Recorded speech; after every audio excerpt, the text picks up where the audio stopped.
Tudo bem? Como é que vocês estão? Estão tranquilos? Já beberam uma água? Já foram no banheiro? Estão concentrados? Estão focados? Temos algum visitante hoje? Não? Se tiver algum visitante, prazer. Eu me chamo Patrick. Sou casado com a Evelyn, essa moça bonita. Se caso você frequente alguma igreja caseira e não tenha me visto, é porque eu faço parte da igreja caseira de Sapucaia. Quando você quiser visitar, você vai me encontrar lá. Ou se quiser ir na minha casa, fale com a Evelyn. Se ela estiver de bom humor, ela vai receber você. Muito bem. Mas é isso aí, galera. Então hoje, antes de eu entrar, eu queria falar que eu estou muito feliz de estar aqui. Eu amo servir vocês, amo servir a igreja e servir com a palavra, que é o que sustenta tudo isso que a gente faz, e cada passo que a gente dá é um pouquinho mais especial. Não que o serviço seja mais importante do que outro, mas tem um peso, né? Servir com a palavra do Senhor. Então eu estou muito feliz. Espero que eu consiga contribuir na vida de vocês.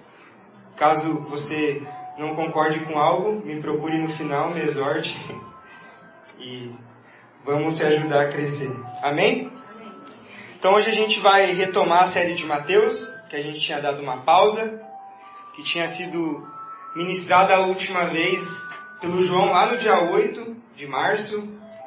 Desde então... Amém?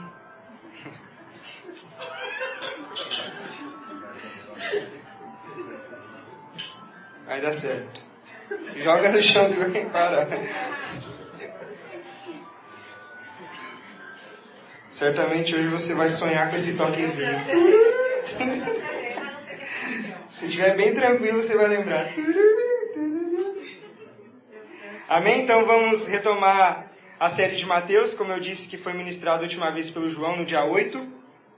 Entre essa pausa do dia 8, a gente teve as pregações temáticas da Páscoa. Também tivemos as pregações do Retiro. Então a gente está aí há mais de um mês sem falar sobre a série de Mateus. Então hoje a gente volta com o objetivo de finalizar ela. Né? Brincando, eu sei que vocês amam a série de Mateus. Então o João, no dia 8, ele introduziu o capítulo 13, nos expondo o versículo de 1 a 23. Ele então nos trouxe um entendimento de o porquê Jesus falava por parábolas e também comentou sobre a parábola do semeador. Relembrando um pouquinho do porquê que Jesus falava por parábolas, que o João nos trouxe. Então, Jesus falava por parábolas pelos dois motivos maiores, que era despertar o coração dos verdadeiros discípulos e aqueles que realmente tinham interesse, e ao mesmo tempo tinha o objetivo de cegar e endurecer o coração daqueles que não queriam de fato ele e ouvir o que ele tinha, assim se cumprindo a profecia de Isaías 6 no capítulo 9, no versículo 9 a 10. Se você quiser saber mais do porquê Jesus falava por parábola, pesquise a pregação do irmão João, honre a vida dele, peça para os irmãos da mídia a pregação, eu acho que eles enviaram no grupo. Então hoje a gente vai dar continuidade no capítulo 13, onde Jesus continua a falar por parábola. Eu queria convidar vocês a abrir a Bíblia de vocês no capítulo 13, o livro de Mateus no capítulo 13, perdão. Vamos ler do versículo 24 ao versículo 30.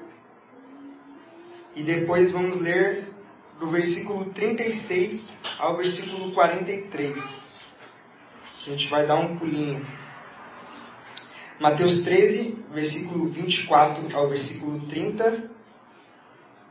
E depois versículo 36 ao versículo 43. Amém? Todos acharam? Vamos ler então, versículo 24, a parábola do joio. Jesus lhes contou outra parábola, dizendo: o reino dos céus é como um homem que semeou boa semente em seu campo. Mas enquanto todos dormiam, Veio o seu inimigo e semeou o joio no meio do trigo, e se foi. Quando o trigo brotou e formou espigas, o joio também apareceu. Os servos do dono do campo dirigiram-se a ele e disseram: O senhor não semeou boa semente em seu campo? Então de onde veio o joio? Um inimigo fez isso, respondeu ele.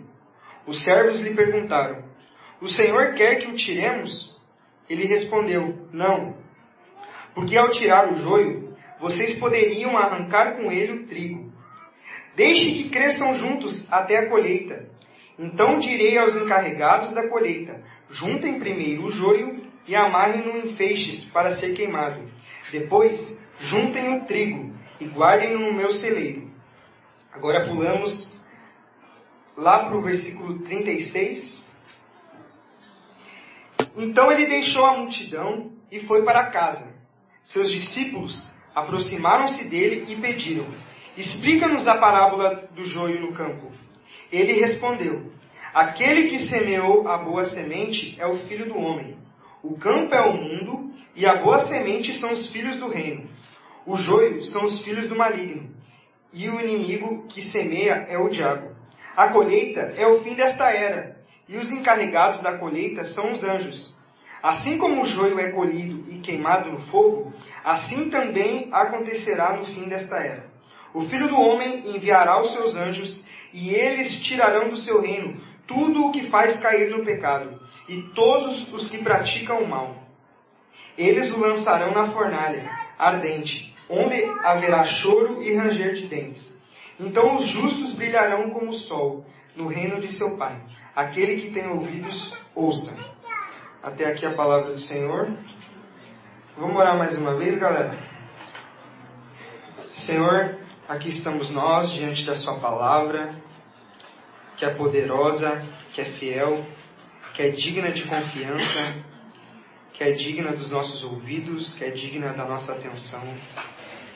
Pedimos que o seu Espírito venha sobre nós agora, trazendo entendimento sobre a sua palavra, que nós possamos extrair tudo aquilo que você quer comunicar com a gente, para que a gente te conheça mais. Como o Júnior bem disse antes, você se revela através das suas escrituras. E é isso que desejamos aqui, Senhor, conhecer mais de você. Dá-me sabedoria, Senhor, para que eu consiga comunicar com clareza. Que você cresça nesse momento, que você vá além de mim, Senhor, porque eu não tenho nada a oferecer. Mas nós confiamos em você e no seu Espírito, Senhor. Amém. Então, gente, explicando um pouquinho da estrutura do texto, essa parábola do joio e do trigo, ela é uma das únicas que não há paralelo com outros livros. Ela é encontrada somente aqui no livro de Mateus. Então, se você for procurar essa parábola no livro de Marcos e no livro de Lucas, você não vai achar. Porque ela se encontra somente no livro de Mateus. Diferente de outras parábolas, como a do grão de mostarda, que será a próxima, a gente consegue encontrar ela no livro de Marcos e no livro de Lucas. Essa parábola, então, ela é dividida em 2 cenários, como vocês leram junto comigo. Ela é dividida em 2 partes. Primeiro é a parábola, que ela é exposta para todo o povo que estava ali ouvindo os ensinamentos de Jesus. E, posteriormente, é a explicação dela, a partir do versículo 36, que ela é explicada somente para os discípulos. Essa parábola ela é a segunda contada por Jesus abertamente para a multidão, sendo a primeira a parábola do semeador que o João trouxe. Então, ele continua falando por parábola, então ele começa então a contar a parábola do joio.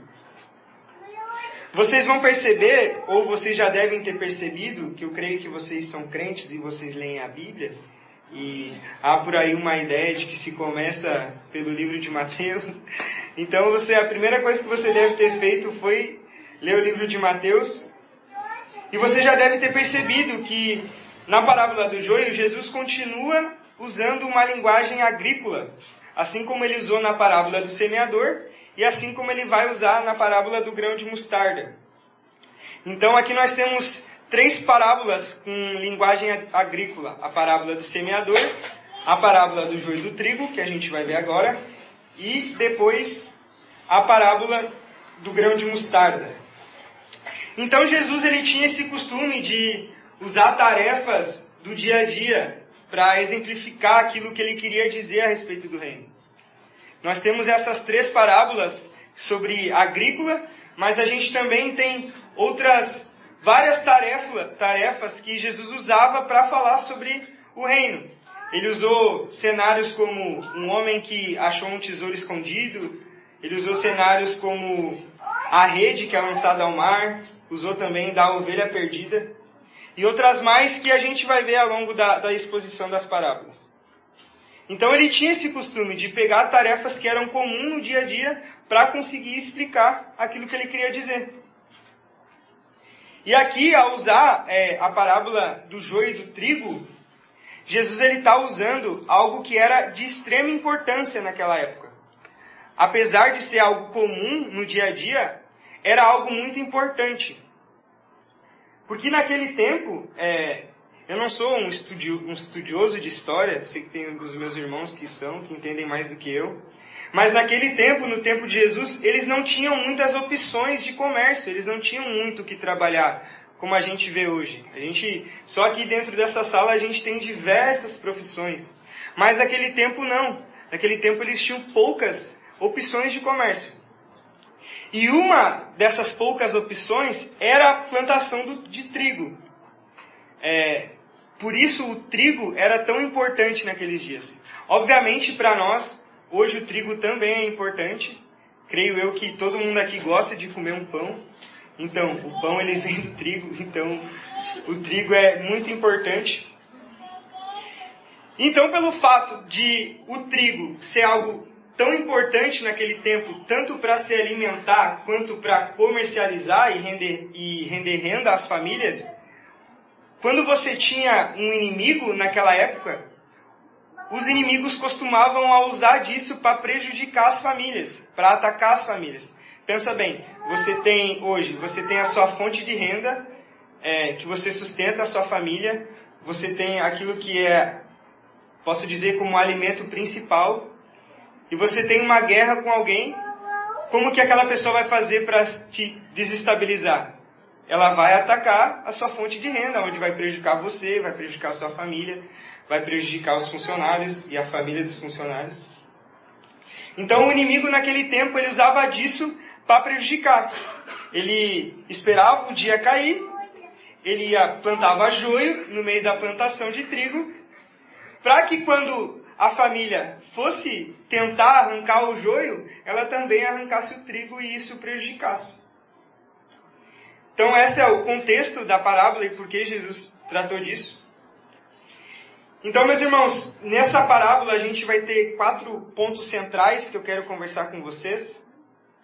A gente vai ter o primeiro, que é a coexistência do bem e do mal, que a gente vai tratar dos versos 24 a 28. O segundo ponto, a gente vai falar sobre a justiça falha do homem versus a justiça justa de Deus, do versículo 29 ao versículo 30. O terceiro ponto, a gente vai falar sobre a condenação para os filhos do diabo, nos versos 40 a 42. E o último ponto, ponto 4, que é a conclusão, a gente vai falar sobre a esperança da recompensa dos justos, que é no versículo 43. Amém? Estão todos juntos comigo? Vamos começar então? Vamos começar com o primeiro ponto, que é a coexistência do bem e do mal. Eu vou ir lendo os versos e a gente vai tratando sobre eles, verso a verso. Versículo 24. Jesus lhe contou outra parábola, dizendo: o reino dos céus é como um homem que semeou boa semente no seu campo. Então, meus irmãos, quando Jesus fala o reino dos céus isso significa a forma que Deus governa o mundo. A gente poderia muito bem substituir essa palavra, o reino dos céus como a forma que Deus governa o mundo. Se a gente pudesse, não estou falando para a gente substituir a palavra do Senhor, mas para vocês entenderem, nós poderíamos ler: a forma que Deus governa o mundo é semelhante a. Então, sempre que vocês lerem o reino de Deus Jesus está falando, a forma que Deus governa o mundo. Era isso que Jesus usava, como eu disse, para explicar a forma que Deus governa o mundo. Então, quando a gente lê o reino dos céus isso nos indica que existe um governo do Senhor sobre a terra. Amém? Deus está governando a terra. Harringer, em seu livro do Evangelho do Cristo Crucificado, ele nos diz que esse governo que há do Senhor sobre a terra resulta pelo fato de Deus habitar no meio da criação.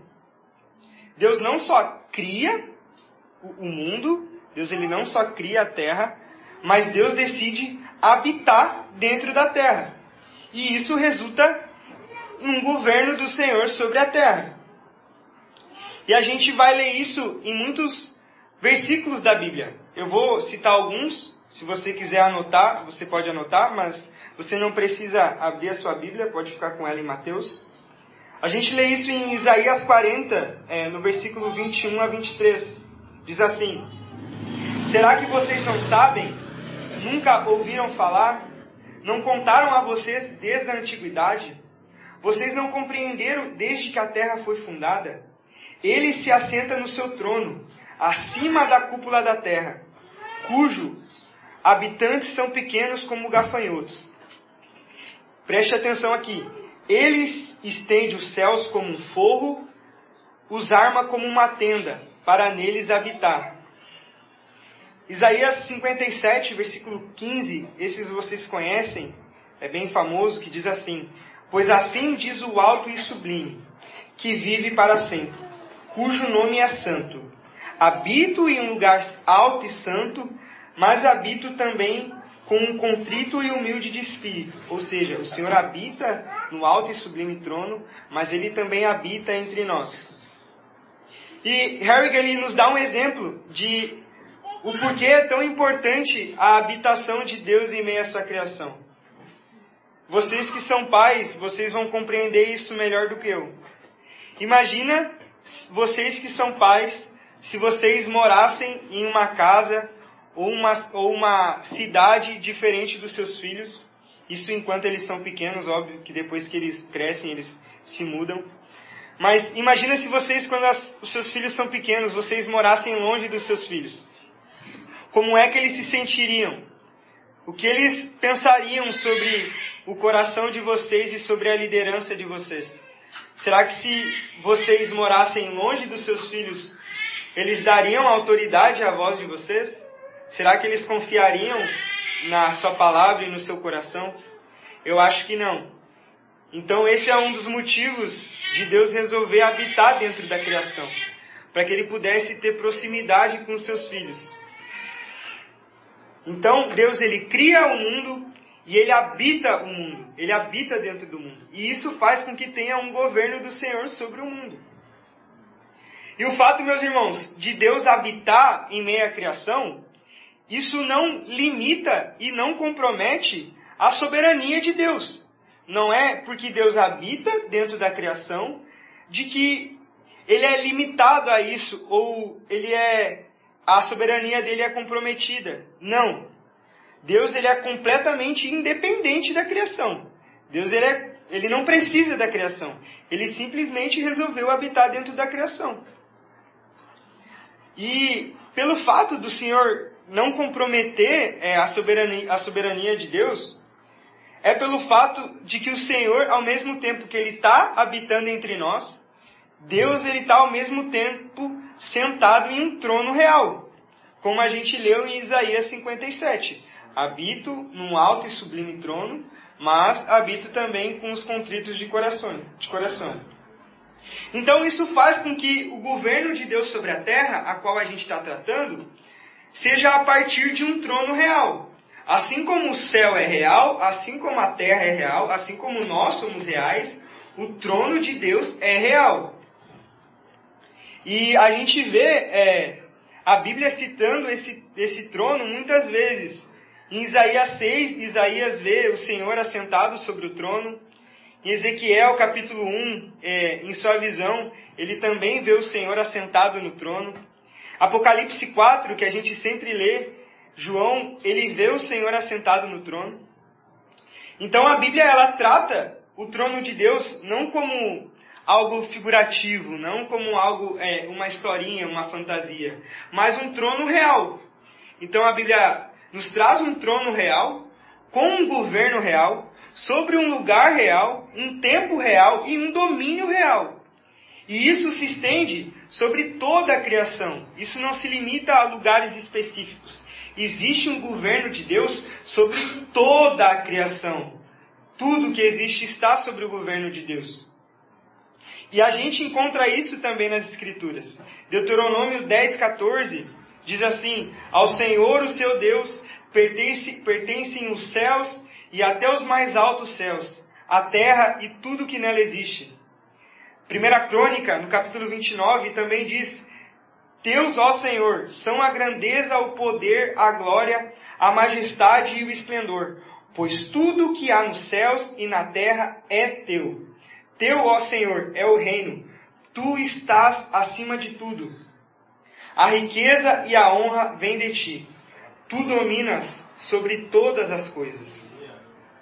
Também em Salmos 24, do Senhor é a terra e tudo que nela existe, o mundo e os que nele vivem. Então, a partir disso tudo, a gente entende, para ficar bem claro, que existe um governo do Senhor sobre a terra, sobre toda a terra.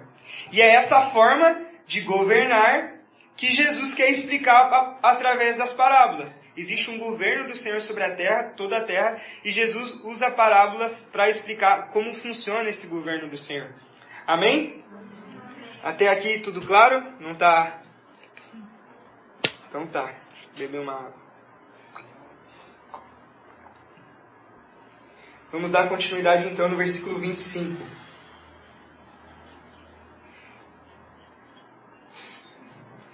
Mas enquanto todos dormiam, veio o seu inimigo e semeou o joio no meio do trigo, e se foi. Então, irmãos, nós podemos correr o risco de pensar que o inimigo ter invadido o campo foi negligência dos servos ou do dono do campo. A gente pode achar, por que eles não protegeram o campo? Era tão fácil colocar um vigia ali. Mas não, eles precisavam descansar. Não tinham por que eles ficarem ali vigiando o tempo inteiro. Imagina se você tiver que ficar acordado a noite inteira protegendo a sua casa. Você não vai ficar, você dorme. E se alguém invadir a sua casa enquanto você dorme, não vai ser negligência da sua parte. Você está descansando. Você precisa descansar. Então a gente entende que não foi negligência dos servos, não foi negligência do dono do campo, mas o inimigo que foi astuto, o inimigo que foi sujo, o inimigo que invadiu o campo enquanto eles dormiam, para plantar o joio. Então no versículo 26, diz que quando o trigo brotou e formou as espigas, o joio também apareceu. Quando o trigo brotou e formou espigas, o joio também apareceu. E é interessante a gente pensar, irmãos, que o joio, ele só apareceu depois que o trigo já tinha se formado. Não foi ali na hora que o inimigo plantou o joio, os servos acordaram no outro dia e perceberam que tinha joio no campo. Foi somente depois que o trigo já tinha se formado, ou seja, levou dias, meses para que o joio aparecesse. Então os dois cresceram juntos, sem que pudesse ser feita uma distinção imediata do que era joio e do que era trigo. O joio só apareceu depois que o trigo já tinha se formado. E aqui eu quero trazer, irmãos, um alerta para a gente. Não é um alerta para os outros, não é alerta para fulano, para Beltrano. Eu quero trazer um alerta para nós que estamos aqui, para aqueles que vão ver também, posteriormente. Será que a gente já parou para pensar de que a gente pode estar fazendo tudo que um trigo faz, a gente pode estar andando como trigo, a gente pode estar falando como trigo, a gente pode estar andando com pessoas que são trigo, mas a gente pode estar com um coração de joio? Porque a gente percebe que não dá para fazer distinção assim tão fácil entre o joio e o trigo. Somente quando o trigo se forma, somente no final, que dá para ser feita uma distinção. E eu não quero aqui que você duvide da sua salvação, amém? Não entre em crise agora, será que eu sou salvo, será que eu não sou? Se bem que de vez em quando a gente deve se perguntar, né? Creio que a gente deve ter certeza da nossa salvação. E se a gente, para ter certeza, a gente vai ter que se perguntar. Mas eu quero que a gente reflita, porque o estereótipo de crente não nos define se somos crente ou não. Eu falar como crente, andar como crente, vir numa igreja onde tem pessoas que falam e andam como crente, isso não define se eu sou crente ou não. Então eu queria que você refletisse se o seu coração, apesar de você se parecer com trigo, você não tem tido um coração de joio. E eu faço uma pergunta para as crianças. Se as crianças elas escolhem ser trigo ou ser joio? Cadê? Só tá... De longe eu não vou conseguir perceber se é a Sara ou a Ana. Só de perto. Mas eu escolho ser trigo. Amém? E vocês, irmãos? Vocês escolhem ser trigo ou ser joio? Amém? Continuando então, versículo 27. Os servos do dono do campo dirigiram-se a ele e disseram: O Senhor não semeou boa semente em seu campo? Então, de onde vem o trigo? Os servos, então, eles ficam em dúvida de onde vinha o joio, já que o Senhor ele só tinha plantado coisas boas. E, meus irmãos, talvez agora, nesse exato momento, nesse ambiente que nós estamos de adoração e da presença do Senhor, você não tenha dúvida da onde vem o mal. Mas, certamente, você já deve ter se perguntado em algum momento da sua vida de onde vinha o mal. Ou quando você vai evangelizar alguém e essa pessoa te questiona: se Deus é tão bom, de onde vem o mal? Né? Ou em momentos de tensões na nossa vida, a gente costuma criar a mesma dúvida. Quando a gente se depara com algo ruim, uma morte inesperada, uma doença, uma maldade, uma injustiça.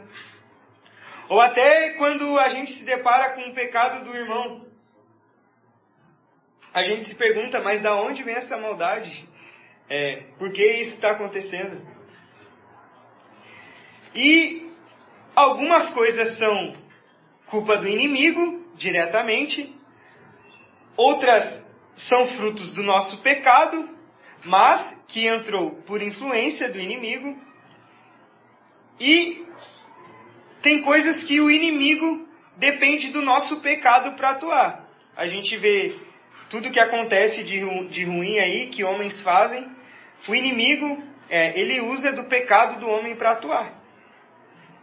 Então Jesus na parte A do versículo 28, Jesus diz: um inimigo fez isso. Jesus deixa claro que na verdade, Jesus não. O Senhor, o dono do campo, deixa claro que tinha sido o inimigo que tinha plantado o joio. Não foi ele que tinha plantado o joio. E os servos então perguntam: o Senhor quer que o tiremos? E aqui, meus irmãos, a gente vê um desejo dos servos em tirarem o joio do meio do trigo. E, às vezes, nós queremos ser como esses servos. Nós não somos os servos na parábola, mas, às vezes, nós queremos ser como os servos. E os servos, eles não têm uma importância relevante aqui no texto. Eles servem somente para tirar a informação do dono do campo. Eles não têm uma figura importante na parábola. A função deles é catar informações do dono do campo. Só que, ao ler essa parábola, eu fiquei refletindo de que muitas vezes nós, na nossa crise com essa coexistência entre o bem e o mal, nós queremos ser como esses servos. E a gente quer arrancar o joio do meio do trigo, achando que a gente é justo para resolver alguma coisa com as nossas próprias mãos. E isso acontece principalmente, vocês vão concordar comigo, quando a gente se depara com o pecado do outro. Nunca é com o nosso pecado. A gente nunca quer resolver o nosso pecado. A gente peca e a gente não quer resolver.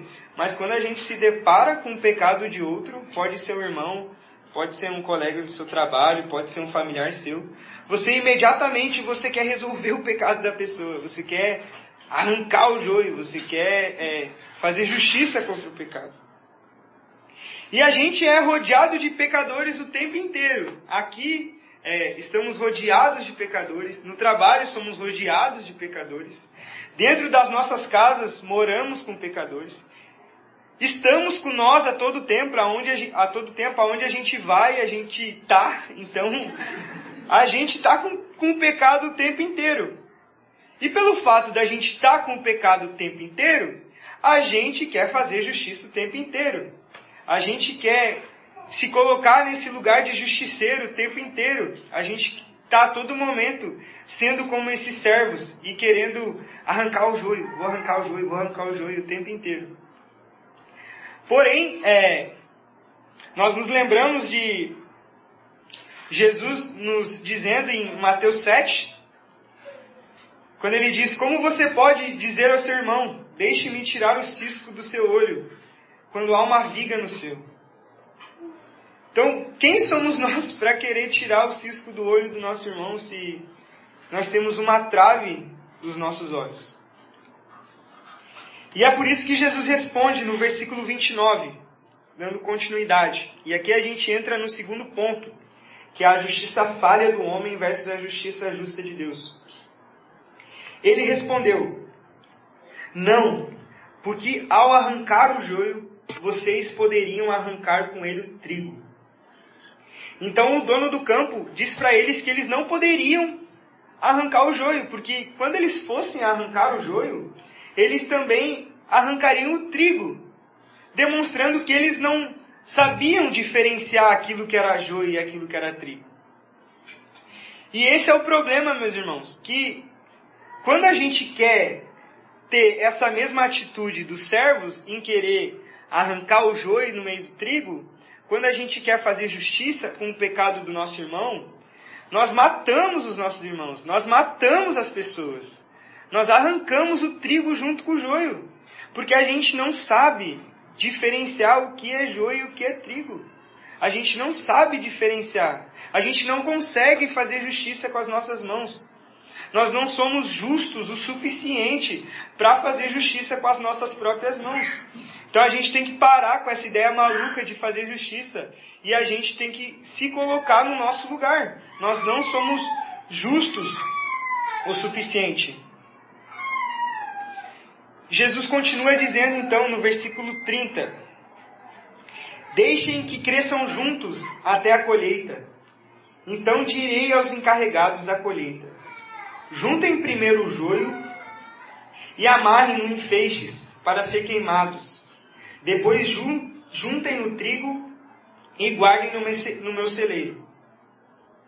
E aqui a gente percebe então, meus irmãos, a paciência do dono do campo em deixar com que o trigo e o joio crescessem juntos até o final da colheita. O dono do campo ele era paciente, ele não tinha pressa em tirar o joio do meio do trigo. E eu creio que isso fala muito sobre o caráter de Deus. Aquele que é tardio em se irar, como diz o Salmo 103, no versículo 8. O Senhor é compassivo, misericordioso, tardio em se irar e cheio de amor leal. Isso é o caráter de Deus. O Senhor tinha todos os motivos e autoridade para fazer com que o sol não se pusesse amanhã. Deus, ele olha para a terra e o que ele mais encontra é pecado, é maldade. Deus está olhando para cá agora e está vendo pecado. Ele está vendo pessoas que brigam uns com os outros, ele está vendo maridos que são grossos com a esposa, estão vendo trabalhadores que não trabalham para a honra e a glória dele. Entre todas as outras maldades que a gente vê na TV e as notícias, Deus, ele tinha muitos motivos para fazer com que o sol não saísse amanhã. Mas, como diz a sua palavra, Deus, ele é tardio em se irar. Deus é paciente. Todos os dias a misericórdia do Senhor está se renovando. Quando você acorda e você vê o sol, lembre-se, o Senhor está sendo paciente. O Senhor podia acabar com a terra amanhã, mas ele é paciente, ele é tardio em se irar. E o Senhor não é só tardio em se irar e é compassivo, mas a palavra diz que Deus deseja que todos sejam salvos. Então, o Senhor não acabar com a terra amanhã é porque o Senhor deseja que todos sejam salvos. Obviamente, a gente sabe que nem todas as pessoas vão ser salvos, isso é fato, você deve saber. Mas a palavra do Senhor diz isso em 1 Timóteo, capítulo 2, você não precisa abrir, do versículo 1 a 4, diz: antes de tudo, peço que se façam súplicas, orações, intercessões e ações de graças por todos os homens, pelos reis e por todos os que exercem autoridade, para que tenhamos uma vida tranquila e pacífica, com toda piedade e dignidade. Isso é bom e agradável diante de Deus, o nosso Salvador, que deseja que todos os homens sejam salvos e cheguem ao conhecimento da verdade. 2 Pedro, capítulo 3, versículo 9, também diz: o Senhor não demora em cumprir a sua promessa, como alguns julgam. Ao contrário, Ele é paciente com vocês e não quer que ninguém pereça, mas que todos cheguem ao arrependimento. Então isso faz parte de quem Deus é, mesmo a gente sabendo que nem todos serão salvos, e Deus também sabendo que nem todos serão salvos, no seu coração Deus deseja que ninguém pereça. E então Deus no seu coração, ele tem essa paciência e esse desejo. Então, no versículo 30, a gente entende que também, no final, o dono do campo, ele iria fazer a separação justa, para que nenhum trigo fosse tirado junto. Não é uma justiça falha como a nossa, que se fôssemos arrancar o joio, nós também tiraríamos o trigo, mas no final o dono do campo, ele vai fazer uma limpeza justa. E Deus, ele é totalmente justo, a gente não encontra injustiça em Deus. E é por isso que ele permite que todos cheguem ao final da colheita. Então Deus dá a oportunidade de que todos ouçam a mensagem do Evangelho, até o dia que ele fará a separação. A gente percebe isso no capítulo 1 de Romanos, no versículo 20, que diz: pois desde a criação do mundo, os atributos invisíveis de Deus, o seu eterno poder e a sua natureza divina, têm sido vistos claramente, sendo compreendido por meio das coisas criadas, de forma que tais homens são indesculpáveis. Ou seja, Deus, ele é paciente em deixar com que o trigo e o joio cresçam juntos até o final da colheita.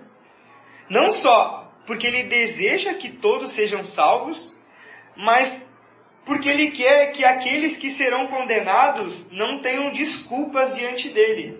Ninguém vai chegar diante de Deus, meus irmãos. Ninguém. E vai falar para o Senhor: eu não tive a oportunidade de ouvir a sua palavra. Eu não tive a oportunidade de conhecer você. Não. A palavra diz que desde a criação do mundo, todos tiveram acesso à revelação de Deus através das coisas que foram criadas. Pode ser que tenha uma tribo escondida lá no fim do mundo, que ninguém nunca teve acesso. Aquela tribo, pela misericórdia de Deus, ela tem acesso a quem Deus é, por algo que foi criado, pela natureza, palavra fala que a natureza proclama a glória de Deus. Então Deus permite com que todos cheguem ao final da colheita, porque ao chegar diante dele, ninguém vai ter desculpa diante dele. Sendo assim, uma justiça justa. Deus ele não vai ser injusto no final da colheita. Deus vai fazer uma justiça justa. Amém? Então a gente vai agora, meus irmãos, para o segundo cenário. A gente pula do versículo 30 lá para o versículo 36, onde Jesus ele vai explicar a parábola. Diz assim, versículo 36. Então ele deixou a multidão e foi para casa. Os seus discípulos aproximaram-se dele e pediram: explica-nos a parábola do joio no campo. Ele respondeu: aquele que semeou a boa semente é o Filho do Homem. O campo é o mundo, e a boa semente são os filhos do reino. O joio são os filhos do maligno, e o inimigo que semeia é o diabo.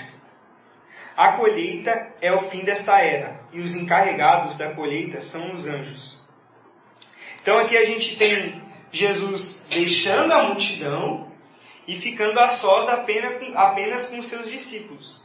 Jesus ele não está mais entre toda a multidão como ele estava quando ele fala a parábola.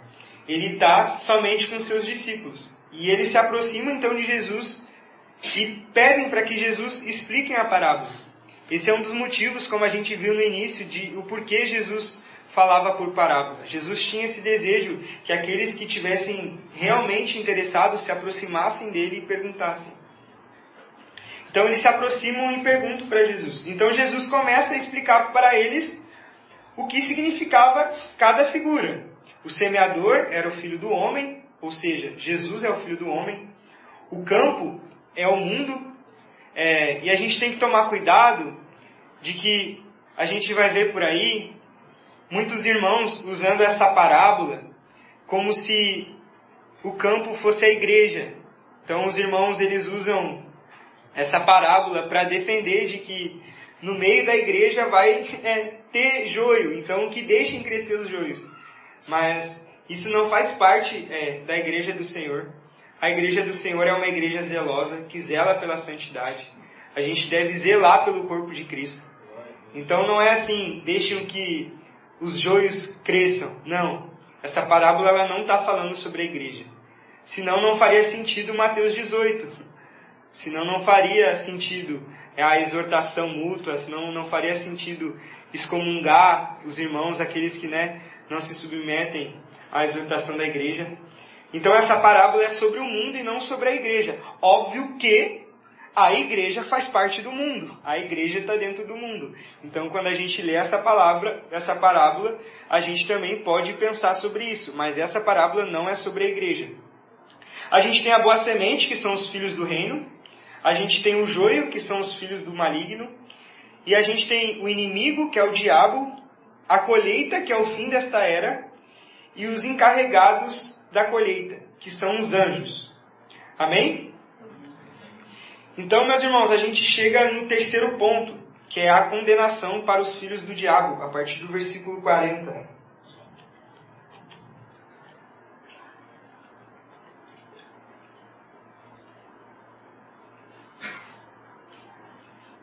Não dorme, seu João. Fica acordando. Vai no final. Se o João dormir, alguém cutuca ele. Amém? Versículo 40. Assim como o joio é colhido e queimado no fogo, assim também acontecerá no fim desta era. O Filho do Homem enviará os seus anjos, e eles tirarão do seu reino tudo que faz cair no pecado, e todos que praticam o mal. Eles o lançarão na fornalha ardente, onde haverá choro e ranger de dentes. Aqui, meus irmãos, nós novamente entramos numa realidade que é pouco falada. O Lucas Oliveira, quando ele expôs a parte que Jesus fala sobre os ais das cidades que não se arrependem. O Lucas falou sobre isso, sobre a condenação. Então aqui eu não quero trazer nada novo, além do que o Lucas já trouxe. Novamente, se você quiser aprender mais e ouvir mais sobre isso, procure a pregação do Lucas Oliveira, em Mateus, no capítulo 11, no versículo 20. Mas eu quero então relembrar essa verdade. Que Deus ele não criou o inferno à toa. Deus ele não criou o inferno só para o inferno ficar lá e a gente falar sobre o inferno e a gente ter medo do inferno, que eu creio que vocês não têm medo do inferno, amém? Mas, no fim da colheita, Deus vai condenar todo aquele que faz cair no pecado e todo aquele que pratica o mal. Não só o diabo, Deus não criou o inferno só para o diabo, o inferno ele não é exclusivo para o diabo, mas também para todos os seus filhos. Todos aqueles que se deixam ser manuseados pelo diabo, todos eles serão condenados. Todos eles serão cortados e serão jogados na fornalha. Então, nós não precisamos e não devemos querer fazer o julgamento no lugar de Deus. Não tem porquê, meus irmãos. Deus ele já está bem resolvido com isso. Deus criou o inferno e Deus vai condenar todo aquele que faz o mal, todo aquele que pratica o pecado. Deus há de julgar toda a maldade, toda injustiça, Deus vai julgar com severidade.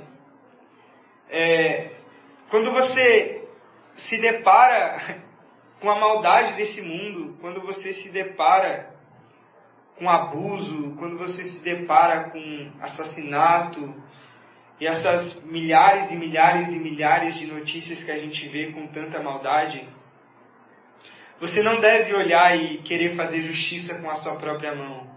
Quando você vê o seu chefe sendo injusto com você, você não deve querer fazer justiça com a própria mão e se vingar do seu chefe, do seu colega, ou, sei lá, qualquer maldade que você veja. Não, meus irmãos, você deve olhar para isso e se lembrar de que Jesus vai fazer justiça. E uma justiça justa, porque Ele é justo. E Ele vai fazer justiça com severidade, meus irmãos. Jesus vai condenar o pecado. Haverá choro e ranger de dentes por toda a eternidade. Deus vai resolver o problema. Deus vai fazer justiça. Amém? Isso é uma realidade, irmãos. O inferno não está lá à toa. Deus vai cortar todo o mal e vai julgar lá. E eu queria concluir, chegando no quarto ponto.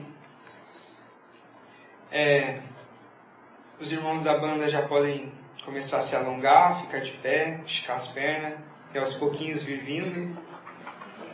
A gente está chegando no final.